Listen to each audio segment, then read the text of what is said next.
ಅಜ್ಜಿಗೆ ಅವ್ರ ಅತ್ತೆ ಮಕ್ಳು ಹಾಕೊಂಡು ಈ ಥರ ಚಿತ್ತದ. Welcome to my mini log. ಇವತ್ತು ಶನಿವಾರ ಆಗಿರೋದ್ರಿಂದ ನಮ್ಮಪ್ಪ ಬೆಳಗ್ಗೆನೇ ಸ್ನಾನ ಮಾಡ್ಕೊಂಡು ವಾರ ಮಾಡ್ತಿತ್ತು. ಈ ಕಡೆ ನೋಡಿದ್ರೆ ನಮ್ಮಮ್ಮ ಇವತ್ತು ಬೆಳಕೆರಮ್ಮಂಗೆ ಆರತಿ ಮಾಡಬೇಕಂತ ಎಲ್ಲ ರೆಡಿ ಮಾಡ್ತಾ ಕೂತಿತ್ತು.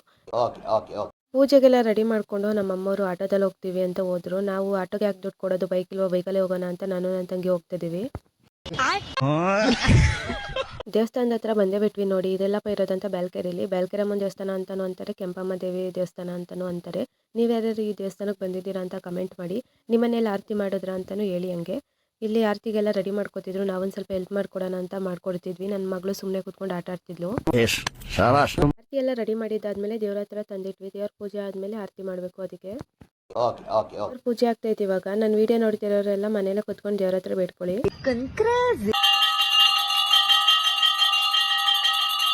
ದೇವ್ರ ಪೂಜೆ ಎಲ್ಲ ಆಯಿತು. ಇವಾಗ ತೀರ್ಥ ತಗೊಂಡು ಇವಾಗ ಆರತಿ ಮಾಡ್ತಾರೆ ನೋಡಿ. ಫಸ್ಟು ವೀಣಾಂಟಿ ಆರತಿ ಮಾಡ್ತಾ ಇದೆ, ಆಮೇಲೆ ನಾವು ಮಾಡ್ತೀವಿ. ವರ್ಷಕ್ಕೊಂದ್ಸಲಿ ಎಲ್ಲ ದೇವ್ರಿಗೂ ನಮ್ಮೂರ ಕಡೆ ಎಲ್ಲರೂ ಆರತಿ ಮಾಡ್ತಾರೆ. ನಿಮ್ಮೂರ ಕಡೆನೂ ಈ ಥರ ಮಾಡ್ತಾರೆ ನೋಡಿ. ಇವಾಗ ನನ್ನ ತಂಗಿ ಆರತಿ ಮಾಡ್ತಾಳೆ. ಏನು ಭಕ್ತಿನೋ ಭಕ್ತಿ, ಏನು ನೋಡಿ ಅಲ್ಲಿ ಅವಳ ಮುಖದಲ್ಲಿ ಹೆಂಗೆ ಕಾಣ್ತೈತೆ. ದೇವಸ್ಥಾನದೊಳಗಡೆ ಯಾವ ದೇವ್ರು ನಮಗೆ ಕಣ್ಣಿ ಕಾಣಿಸುತ್ತೋ ಆ ದೇವ್ರಿಗೆಲ್ಲ ಆರತಿ ಮಾಡಬೇಕು. ಆರತಿ ಎಲ್ಲ ಮಾಡಿದ್ದಾದ್ಮೇಲೆ ಈ ಕಡೆ ದೇವಸ್ಥಾನದೊಳಗಡೆ ಒಂದು ಮರ ಐತೆ.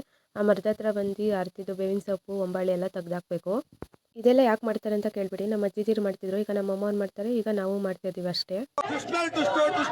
ಆರತಿ ಎಲ್ಲ ಮಾಡಿದ್ದಾದ್ಮೇಲೆ ಒಂದು 10 ನಿಮಿಷ ದೇವಸ್ಥಾನದಲ್ಲೇ ಕುತ್ಕೋಬೇಕಲ್ವಾ. ಹಂಗೆ ಕೂತಿದ್ವಿ. ಹಂಗೆ ಕೂತಿದ್ದಾಗ ಟಮಟ ಮತ್ತೆ ಕಾಯಿ ಎಲ್ಲ ತಿಂತಾರೆ ನೋಡಿ. ಎಲ್ಲರಿಗೂ ಕೊಟ್ಕೊಂಡು ನೀವು ಹಿಂಗೆ ಮಾಡ್ತೀರಾ ಅಂತ ಹೇಳಿ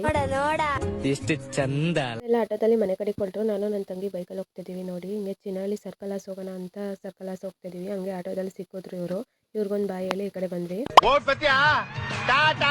ನಾವೀಗ ಅನಿತಂಟಿ ಮನೆಗೆ ಬಂದಿದ್ದೀವಿ. ಏನಕ್ಕಪ್ಪ ಅಂದ್ರೆ ನಮ್ಮನ್ನ ಮಧ್ಯಾಹ್ನ ಊಟಕ್ಕೆ ಬಾ ಅಂತ ಕರೆದಿತ್ತು. ಅದಕ್ಕೆ ಊಟ ಮಾಡ್ಕೊಂಡು ಹೋಗೋಣ ಅಂತ ಬಂದಿದ್ವಿ. ಬೇಕು ಅಂತ ಬಂದದಲ್ಲ, ದಾರಿ ತಪ್ಪಿ ಬಂದದ್ದು. ಇಲ್ಲಿ ನೋಡಿ, ಇಲ್ಲಿ 3 ಜನ ಒಬ್ಬಟ್ಟು ಬೇಯಿಸ್ತಾ ಕೂತವ್ರೆ. ಅದರಲ್ಲೂ ವಿಡಿಯೋ ಮಾಡ್ತಿದ್ರೆ ಕೈ ಅಡ್ಡ ಕೊಡ್ತವ್ರೆ, ಮಾಡಬೇಡಿ ಅಂತ. ನನ್ನ ತಂಗಿ ನೋಡಿ, ಇಲ್ಲಿ ನನ್ ಬಿಟ್ಟು ಫಸ್ಟೇ ಊಟ ಕೂತವಳೆ. ಊಟ ಮಾಡಿರೋದು ಒಬ್ಬಟ್ಟಿನ ಊಟ. ಏನು ಚಿಕನ್ ಸಾರು ತಿಂದವ್ರಂಗೆ ಎಲ್ಲಡ್ಕೆ ಹಾಕೊಂಡ್ ಕೂತವ್ರೆ. ಇವ್ರು ಕೂರೋದಲ್ತಾನೆ ಅವ್ರ ಮಕ್ಳು ಎಲ್ಲಡ್ಕೆ ಹಾಕಿಸ್ತವ್ರೆ ನೋಡಿ. ಇಲ್ಲಿ ಇವ್ರನ್ನ ಇಂಥವ್ರನ್ನೆಲ್ಲರೂ ನೋಡಿದೀರಾ? ಮನೆಯಲ್ಲ ಹುಡ್ಕಿದ್ರು ಪ್ರಜು ಕಂಡಿಲ್ಲ. ಪ್ರಜು ಎಲ್ಲೋಗಿದ್ದಾನೆ ಅನ್ನೋದಕ್ಕೆ ಮೇಲಿದ್ದಾನೆ ಅಂದ್ರು. ಅದಕ್ಕೆ ಮೇಲ್ ನೋಡೋಣ ಅಂತ ಬಂದ್ರೆ ಇಲ್ಲಿ ನೋಡಿ, ಇಲ್ಲಿ ಕೆಳಗ್ ಬಂದು ಕೆಲಸ ಮಾಡ್ಕೊಂಡಾನೆ. ಇಲ್ಲಿ ಅತ್ತೆ ಮಕ್ಳು ಬಂದವ್ರೆ ಅಂತ ಅವ್ರ ಜೊತೆ ಆಟ ಆಡ್ತಾ ಕೂತವನೆ. ಇದನ್ನೆಲ್ಲ ಕಣ್ಣಿಂದ ನೋಡಿ ಕಂಗಾಲ ಆಗ್ಬಿಟ್ಟಿದೀನಿ.